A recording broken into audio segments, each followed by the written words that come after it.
Whatever you are doing, bring love and a positive attitude into it. If you are in an uncomfortable situation, look within to see what is the best lesson for you to learn from it. One woman told me that her belief system allowed money to come to her from all sorts of unexpected sources. Her friends criticized her ability to draw wealth to her in her unique way and insisted that she had to work hard to earn money. She said that they knew she didn't work hard at all. So she began to run the fear that if she didn't work hard, that meant that she didn't deserve the money she had. Her consciousness was on the right track originally. She needed to thank herself instead of becoming fearful. She understood how to manifest abundance, and her life was working in that area without any struggle. However, her friends wanted to pull her down because they all worked hard and they didn't have as much money as she did. Many times I reach out my hand to others, and if they take it and want to learn new things and go places, it's wonderful. If they try and drag me down, I say goodbye, and I work with somebody who really wants to come up out of the mud. If your life is filled with love and joy, don't listen to some miserable, lonely person who tells you how to run your life. If your life is rich and abundant, don't listen to someone who is poor and in debt tell you how to run it. Very often our parents are the ones telling us how to do things. They often come from a place of burden and hardship and misery, and then try to tell us how to run our lives. Many people worry about the economy and believe they will either earn or lose money due to the economic situation at present. However, the economy is always moving up and down. So it doesn't matter what is happening out there or what others do to change the economy. We are not stuck because of the economy.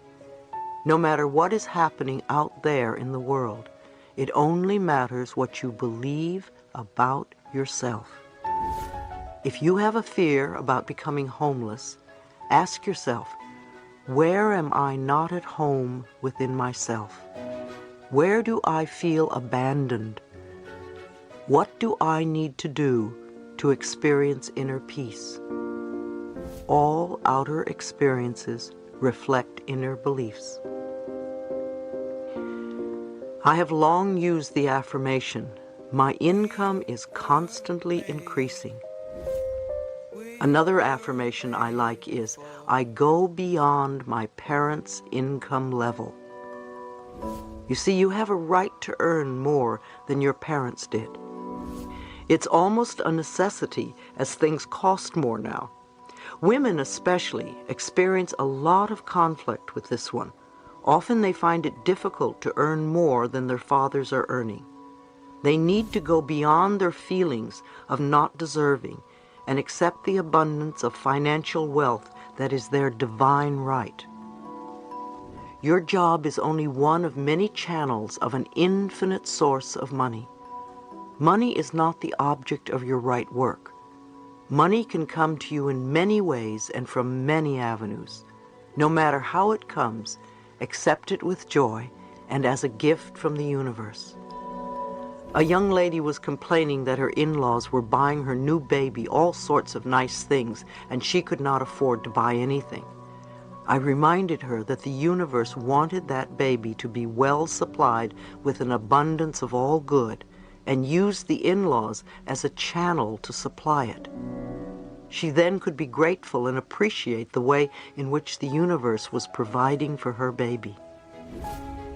Relationships on the job. The relationships we create at work are similar to the relationships we have as a family. They can be healthy or they can be dysfunctional. A woman once asked me, as a person who is usually positive, how do I deal with people in a work environment who are constantly negative? First of all, I thought it interesting that she was in a work environment where everybody was negative when she said she was positive. I wondered why she was attracting negativity to her. Perhaps there was some negativity within her that she did not recognize. I suggested that she start to believe for herself that she always worked in an area where it was peaceful and joyful, where people really appreciated each other and life as a whole, where there was respect on all sides. Instead of complaining how so-and-so had to do it his way, she could affirm for herself that she always worked in the ideal place. By adopting this philosophy, she could either help bring out the best qualities in others because they would be responding differently to her inner changes, or she would find herself in another work arena where the conditions would be as she declared. A man once told me that when he started his job, he had all these incredible instincts and his job was wonderful and sailed along smoothly. He was precise, direct, and satisfied. Suddenly he began to make mistakes every day, and I asked him what he was frightened of. Could it be an old childhood fear that was surfacing? Was there someone at work with whom he was angry? Or was he trying to get even with somebody? Did that person remind him of one of his parents? Had this happened in other jobs? It seemed to me that he was creating some chaos at work because of an old belief system. He recognized that it was an old family pattern where he was ridiculed every time he made a mistake. I suggested that he forgive his family and affirm that he now has wonderful, harmonious relationships at work where people totally respect him and appreciate everything he does. When you think of your coworkers, don't think, oh, they're so negative.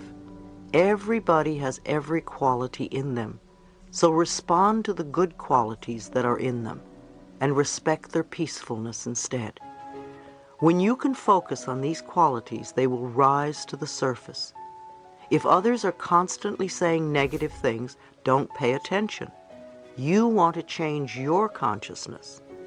Since they are reflecting something negative within you, when your consciousness really changes, negative people won't be around very much. Even if you feel frustrated, start affirming what you want to have in your workspace. Then accept it with joy and thanksgiving. One woman had an opportunity at work to do what she loved and to grow from the experience. However, she would constantly get sick and sabotage herself. She recalled that when she was a child, she was always getting sick because it was her way of getting love and affection. So she kept recreating the pattern of getting sick as an adult. What she needed to learn was how to get love and affection in a more positive way. When anything went wrong at work, she went right back to being the 5-year-old girl. So when she began to take care of her little inner child, she also learned to feel safe and to accept her power. Competition and comparison are two major stumbling blocks to your creativity. Your uniqueness sets you apart from all others. There has never been another person like you since time began. So what is there to compare or compete with? Comparison either makes you feel superior or inferior, which are expressions of your ego, your limited mind thinking. If you are going to compare to make yourself feel a little bit better, then you are saying somebody else isn't good enough. If you put others down, you may think you will raise yourself up. What you really do is put yourself in a position to be criticized by others. We all do this on some level, and it's good when we can transcend it. Becoming enlightened is to go within and shine the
light upon yourself so that you can dissolve whatever darkness is in there.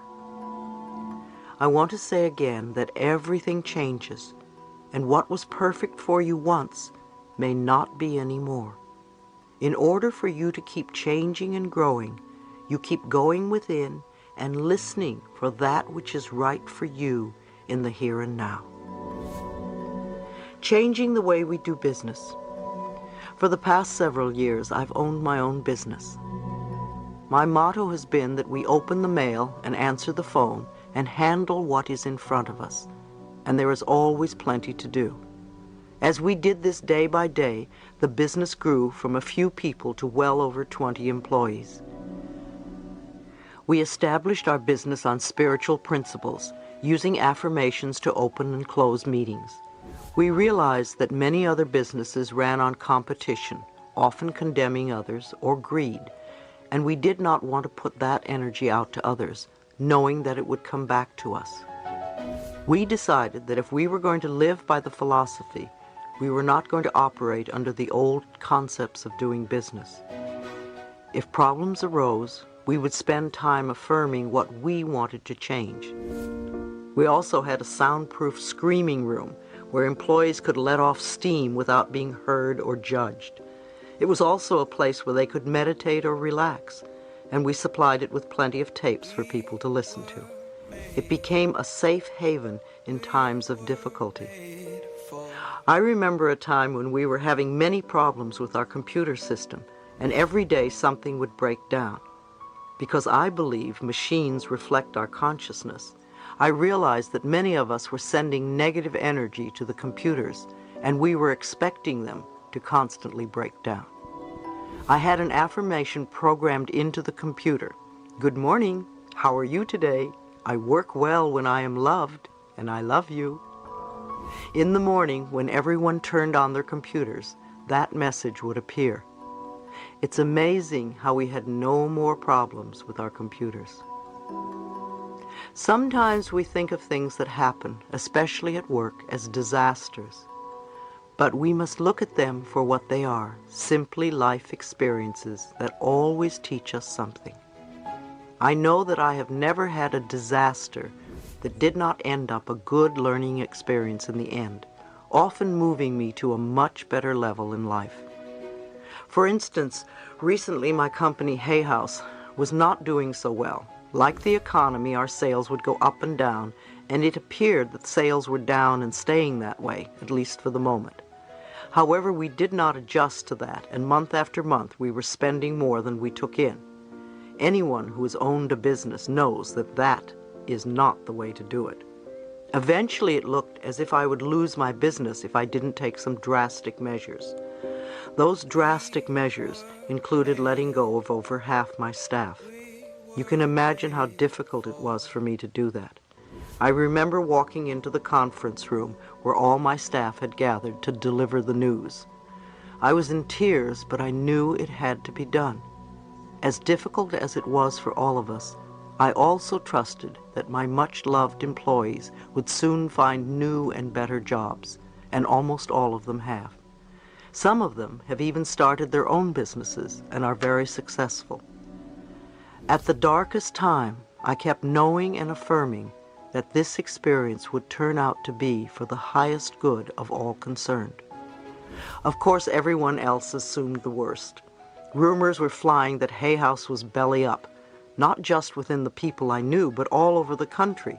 Our sales staff were surprised that so many business people even knew about our company, let alone its financial condition. I have to admit that we took great joy in proving these forecasts wrong. By tightening our belts tremendously, we didn't go belly up. With our smaller staff, and each of us determined to make it work, we've come through it very well. But most importantly, we have learned a lot. In the meantime, Hay House is now doing better than ever. My staff is enjoying their work, and I am enjoying my staff. Even though we are all working harder, the interesting thing is that no one feels that they have too much work to do. We are even getting more books out than we ever had, and are attracting much more prosperity in all areas of our lives. I believe that everything does work out for the best in the end, but sometimes it is hard to see that while you are going through the experience. Think of a negative experience that may have happened to you in your work or in your past in general. Perhaps you were fired, or maybe your spouse left you. Now go beyond it and take a look.